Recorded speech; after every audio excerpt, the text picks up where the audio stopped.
8 oras kada araw nakatutok sa computer ang 23-year-old account specialist na si Algie Aguado. Dahil dito, nakararanas daw siya ng discomfort sa mata. Pagkainit po ng mata, then para po siyang masakit, mabigat po siya.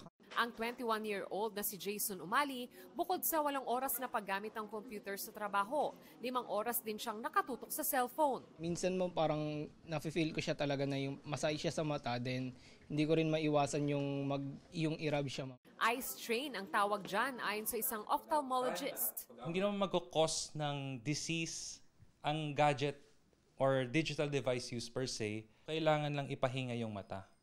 Kasi pag masyadong matagal nakafocus sa malapit, nasistrain yung mata. Pag nangyari yon, dry eyes, blurred vision, tearing, foreign body sensation, etc. Base sa pag-aaral, ang pagtitig ng matagal sa isang bagay ay nakapagdudulot ng nearsightedness o ang panlalabo ng paningin sa malalayong bagay. Pag ang daily activities, palagi silang nakatingin sa malapit most of the day, mas nagiging nearsighted sila. Payo ni Doc, gawin ang 20-20-20 rule. Ito ang pagtingin sa malayo o 20 feet away ng 20 seconds every 20 minutes. Iwasan din daw ang pagkusot sa mata.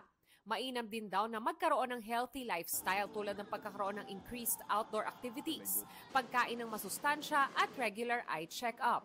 Most of the eye diseases, hindi siya detectable until the late stages na.